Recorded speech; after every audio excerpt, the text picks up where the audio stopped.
आज का विचार, दुख और सुख में अंतर न करो, दोनों के लिए छलक जाते हैं आंसू।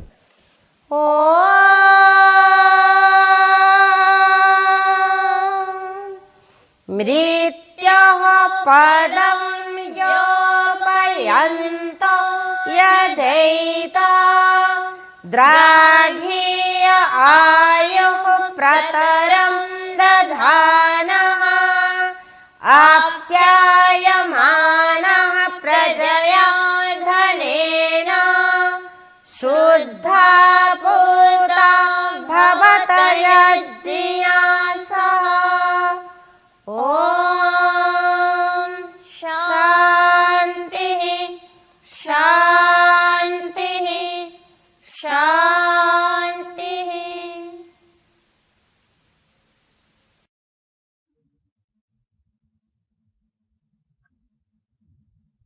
प्रिय धर्म प्रेमी सज्जनों, वेद का सुंदर विचार को सुनते हुए, कल्याणकारी वाणी को सुनते हुए, इसका मनन चिंतन करते हुए हम अपने आत्मा को सदा प्रसन्न रखने का प्रयत्न करेंगे।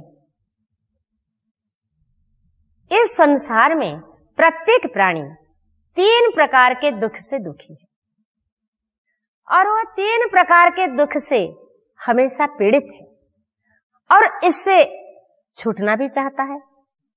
कौन दुख से नहीं छूटना चाहता है? हर कोई दुख से छूटना चाहता है। और सांख्य दर्शन के अंदर महर्षि कपिल उसके प्रथम सूत्र में ही कहते हैं, त्रिविध दुख अत्यंत निवृत्ति अत्यंत पुरुषार्थ। अर्थात 3 प्रकार के दुख से सर्वथा छूट जाना ही अत्यंत पुरुषार्थ अर्थात मोक्ष है। तो कहते हैं 3 प्रकार के दुख क्या है जो सारा संसार ही पीस रहा है उसमें।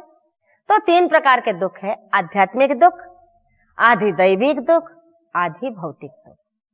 आध्यात्मिक दुख वो है जैसे शारीरिक और मानसिक, बुखार है, डायबिटीज है, किसी को कैंसर है, किसी भी प्रकार के जो रोग हैं शरीर का, ये सब आध्यात्मिक दुख है।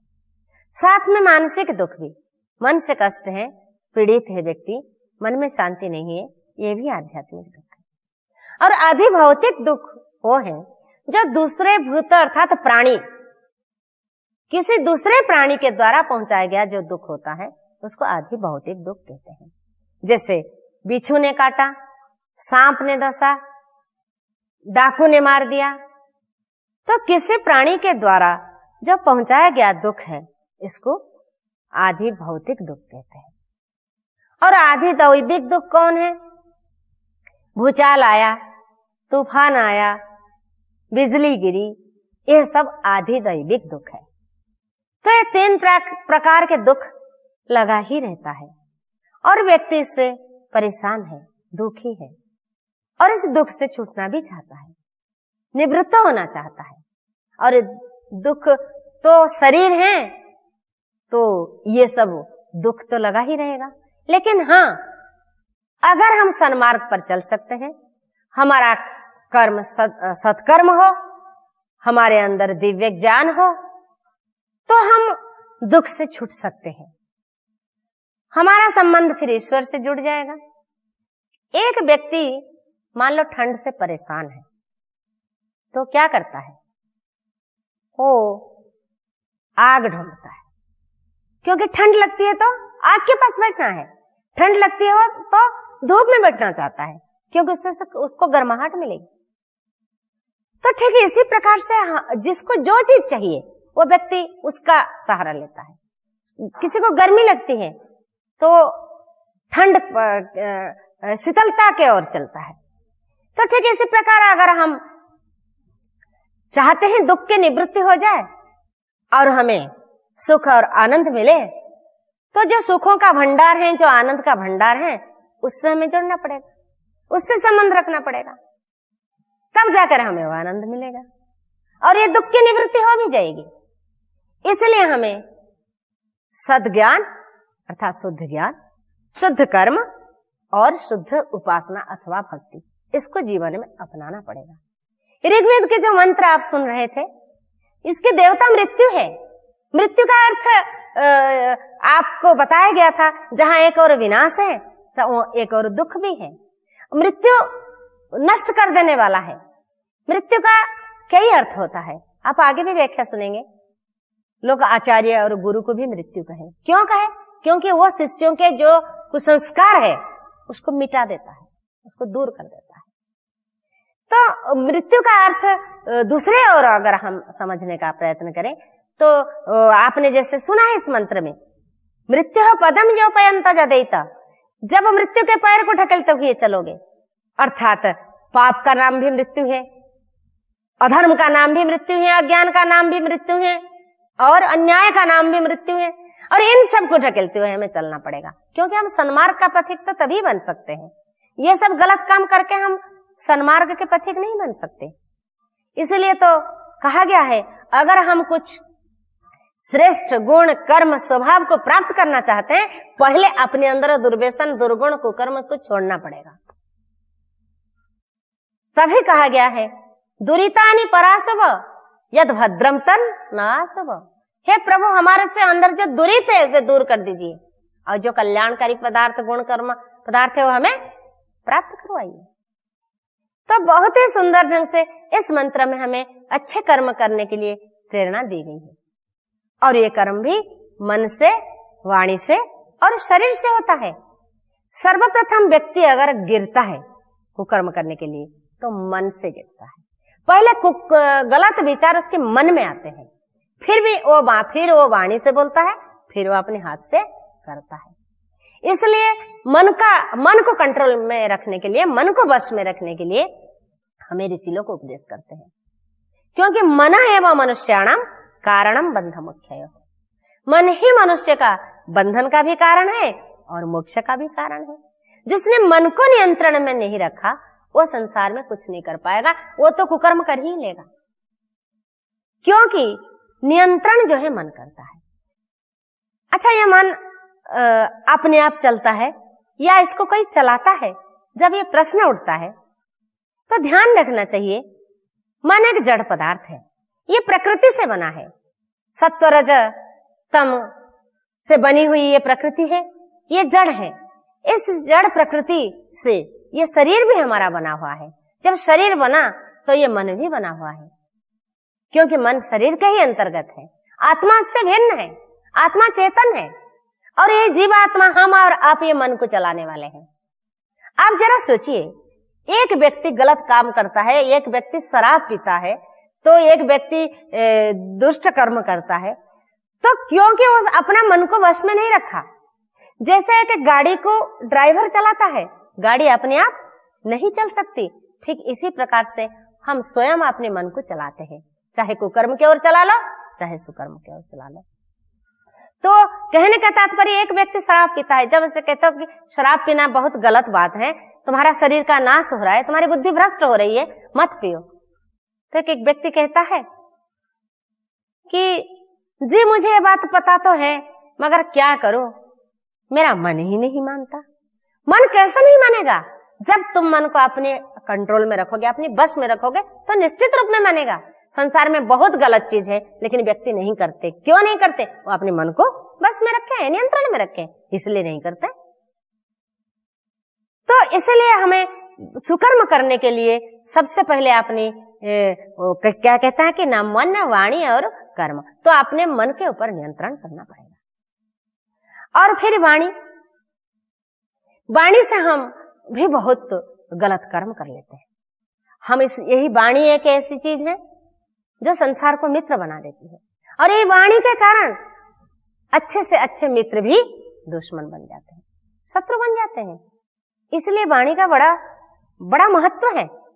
और शास्त्रों में, वेदों के अंदर, ब्राह्मण ग्रंथों के अंदर और दूसरे ग्रंथों के अंदर जब हम यज्ञ की प्रक्रिया को देखते हैं, आचमन करना देखते हैं, तो आचमन के अंदर में भी सबसे पहले अंग स्पर्श में वाणी का ओम वांग में अस्यस्तु, और दूसरे अंग स्पर्श में भी ओम वाक वाक।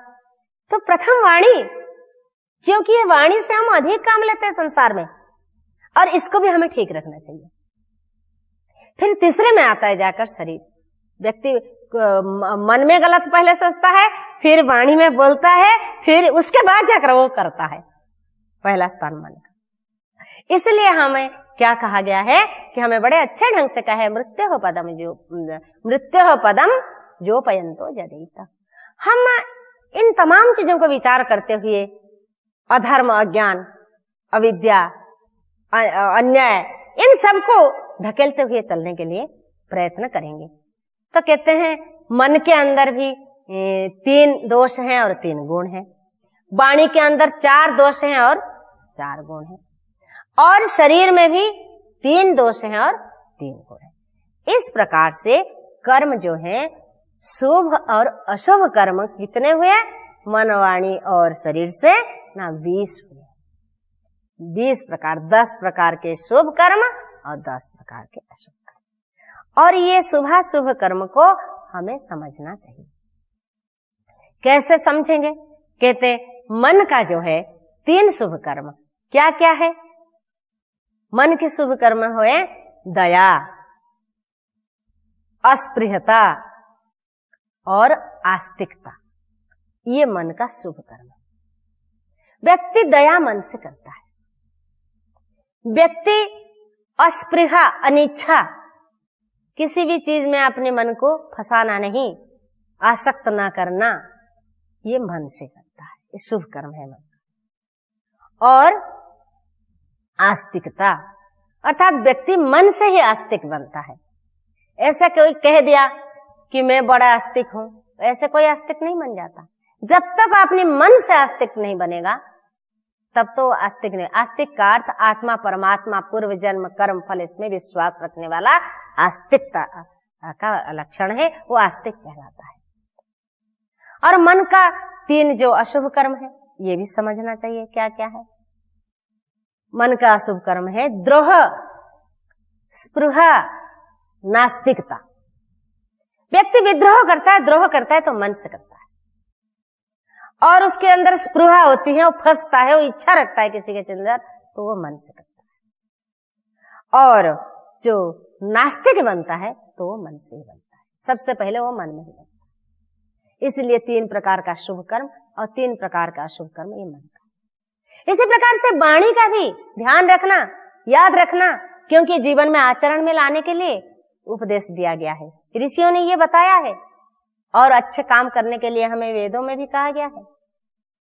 तो वाणी का जो है 4 दोष और 4 गुण बताया गया। 4 गुण क्या है? सत्य बोलना चाहिए, मतलब शुभ कर्म जो है वाणी से सत्य बोलना चाहिए, मधुर बोलना चाहिए, सार्थक बोलना चाहिए और हितकारी बोलना चाहिए। सत्य बोलना वाणी का सबसे बड़ा शुभ कर्म होता है। फिर वो सत्य कैसे हो? हमें मधुर बोलना चाहिए, अपनी वाणी को मिठास करने के लिए प्रयत्न करना चाहिए। तभी तो वेद के अंदर कहा गया है, आदेश दिया गया है, जिह्वाग्रे में मधु, जिह्वा मूले मधुलकम। शहद मेरी जिह्वा के अग्रभाग में भी हो मिठास, और इस जीव के मूल में भी हो। ऐसी मिठास मेरी वाणी में हो कि मैं सबकी अंतरात्मा को आनंदित कर सकूं। तो इसलिए वाणी का जो शुभ कर्म है, इसमें मिठास बोलना, सत्य और मधुर। फिर हितकारी, ऐसी वाणी हमें नहीं बोलनी चाहिए किसी के नुकसान हो जाए, किसी के अहित हो जाए, किसका बुरा हो जाए, ऐसा नहीं बोलना चाहिए। हितकारी वाणी बोलना चाहिए, कल्याणकारी।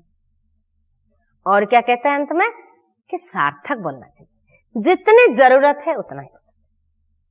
लेकिन जो व्यक्ति फालतू में बोलता चला जाता है, जरूरत नहीं फिर भी बोलते रहते, बहुत लोग बोलते ही रहते हैं, आवश्यक नहीं होता फिर भी बोलते रहते हैं, तो कहते हैं वाणी का ये है दोष। और सार्थक बोलना, जितनी आवश्यक है उतना बोलना, ये क्या है? ये है वाणी का शुभ कर्म। और अशुभ कर्म भी वाणी का 4 है, जैसे मिथ्या बोलना, कठोर बोलना, निंदा चुगली करना और व्यर्थ बोलना। ये वाणी का जो है दोष है। मैं कर्म का शरीर से शुभ कर्म क्या है और अशुभ कर्म क्या है फिर आगे बताऊंगी। आज के लिए इतने। ओम शांति शांति।